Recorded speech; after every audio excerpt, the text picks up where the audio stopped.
وزیر اعظم نریندر مودی نے تلنگانہ کے دورے کے دوران سنسنی خیز تبصرہ کیا۔ انہوں نے کہا کہ تلنگانہ کے وزیر اعلیٰ کے چندر شیکھر راؤ بی جے پی کی زیر قیادت NDA اتحاد میں شامل ہونے کے خواہش مند تھے، لیکن میں نے سختی سے انکار کر دیا۔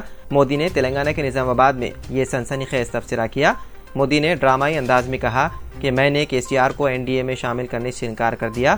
میں نے کہا ہم تلنگانہ کے لوگوں کو دھوکہ نہیں دیں گے۔ مودی نے مزید کہا کہ اس کے بعد KCR کا ذہن بدل گیا۔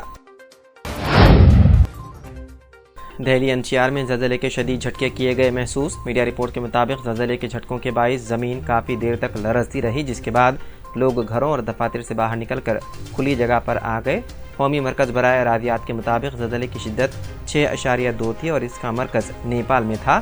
دہلی NCR کے علاوہ مغربی اتر پردیش اور اتراکھنڈ میں بھی زلزلے کے جھٹکے کیے گئے محسوس۔ زلزلے کی شدت اتنی شدید تھی کہ دہلی سے لے کر اتراکھنڈ تک پورے شمالی ہندوستان میں زمین لرز اٹھی۔ اتراکھنڈ کے کتھیما میں بھی لوگوں نے جھٹکے محسوس کیے۔ پہلا جھٹکا دوپہر 2:25 پر آیا، جس کی شدت 4.46 ریکارڈ کی گئی ہے۔ تقریباً آدھے گھنٹے بعد 2:51 پر ایک اور زلزلہ آیا، جس کی شدت 6.2 ریکارڈ کی گئی ہے۔ زلزلے کی وجہ سے کسی بھی طرح کے جانی و مالی نقصان کی کوئی اطلاع نہیں ہے، تاہم لوگوں میں خوف کی لہر دیکھی گئی۔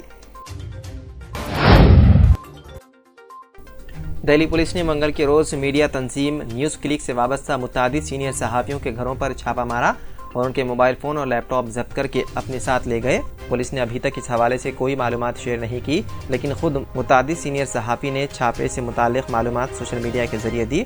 اس دوران ابھیشیک شرما نے بھی ٹویٹ کرتے ہوئے لکھا کہ دہلی پولیس میرے گھر سے میرا لیپ ٹاپ اور فون لے گئی۔ سپریم کورٹ نے اسکل ڈیولپمنٹ اسکیم میں آندھرا پردیش کے سابق وزیر اعلیٰ و تلگو دیشم پارٹی کے سربراہ این چندرا بابو نائیڈو کے الزامات کو کالعدم قرار دینے کی درخواست پر سماعت کو پیر تک ملتوی کر دیا۔ قبل ازیں سپریم کورٹ کے سینئر وکیل ہریش سالوے اور ابھیشیک سنگھوی نے چندرا بابو کی طرف سے دلائل پیش کیے۔ عدالت نے دلائل کی سماعت کے بعد اس معاملے پر مزید سماعت پیر تک کے لیے ملتوی کر دی۔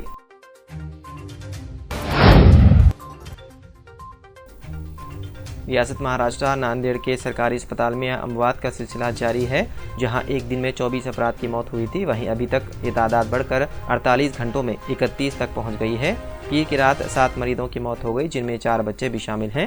مجموعی طور پر گزشتہ 48 گھنٹوں میں اس ہاسپٹل میں فوت ہونے والوں میں 16 بچے شامل ہیں۔ تاحال اموات کی وجوہات کا سرکاری طور پر کوئی اعلان نہیں کیا گیا، لیکن اسپتال کے ذرائع کا کہنا ہے کہ ان میں سے زیادہ تر اموات سانپ کے ڈسنے اور دیگر امراض کی وجہ سے ہوئی۔ اسی دوران مہاراشٹر کے وزیر اعلیٰ ایکناتھ شنڈے نے ان اموات کو افسوسناک قرار دیا۔ انہوں نے کہا کہ اس سلسلے میں ہاسپٹل سے معلومات حاصل کی جائیں گی اور ضروری کارروائی کی جائیں گی۔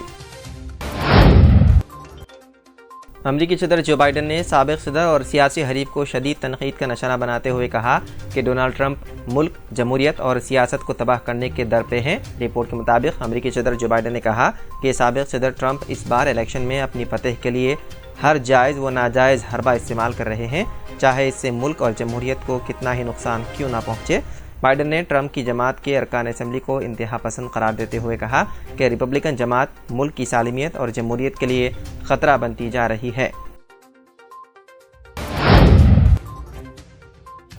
اسرائیل میں میکسیکو کے سابق سفیر جنسی زیادتی کے الزام میں گرفتار۔ خواتین کو ہراساں کرنے کے الزام میں میکسیکو کے سابق سفارتکار اور مصنف آندریس رومر کو اسرائیل میں گرفتار کر لیا گیا۔ اسرائیل ممکنہ طور پر میکسیکو کے سابق سفارتکار کو ان کے ملک کے حوالے کر دے گا، جہاں آندریس رومر کے خلاف جنسی زیادتی اور ہراسانی کے مقدمات چلائے جائیں گے۔ ان خواتین نے الزام عائد کیا تھا کہ آندریس رومر نے کام کے دوران نامناسب انداز سے چھوا اور نادبہ حرکات کیا کرتے تھے، جس کے باعث کچھ خواتین کو ملازمت چھوڑنا بھی پڑی تھی۔ وہیں دوسری جانب آندریس رومر نے ان الزامات کو بے بنیاد قرار دیتے ہوئے اس کی قطعی طور پر تردید کی تھی، تاہم وہ سوشل میڈیا سے دور ہو گئے تھے۔ ایران میں موجود سعودی کلب کی ٹیم نے اسٹیڈیم میں قاسم سلیمانی کا مجسمہ دیکھ کر میچ منسوخ کر دیا۔ رپورٹ کے مطابق ایران کے شہر اصفہان میں جاری چیمپئنز لیگ میں سعودی فٹ بال کلب الاتحاد کے کھلاڑیوں اور حکام نے اسٹیڈیم میں ایران کی پاسدارانہ انقلاب فورس کے سربراہ قاسم سلیمانی کا مجسمہ دیکھ کر میچ کھیلنے سے انکار کر دیا، جس کے بعد میچ باضابطہ طور پر منسوخ کر دیا گیا۔ آپ کو بتا دیں کہ قاسم سلیمانی ایران کے پاسدارانہ انقلاب کی قدس فورس کے سربراہ تھے، جو جنوری سال 2020 میں امریکی ڈرون حملے میں ہلاک ہو گئے تھے۔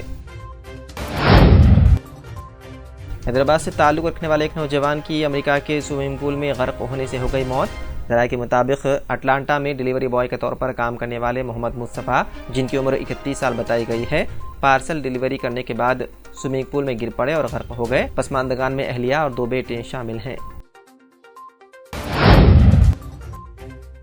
شہر حیدرآباد کے مزاح ٹینک علاقے سے تعلق رکھنے والے ایک شخص کا برطانیہ میں قتل کر دیا گیا، جن کی شناخت رئیس الدین کے طور پر کی گئی ہے، جو 12 سال سے برطانیہ میں مقیم تھے۔ بتایا گیا ہے کہ 65 سالہ رئیس الدین، جو جلد ہی حیدرآباد میں اپنی بیٹی کی شادی کے لیے آنے والے تھے، کو لوٹنے کی غرض سے 2 نامعلوم قاتلوں نے حملہ کرتے ہوئے قتل کر دیا۔ پولیس نے شدید زخمی حالت میں رئیس الدین کو ہیلی کاپٹر کے ذریعے اسپتال منتقل کیا، تاہم علاج کے دوران ان کی ہو گئی موت۔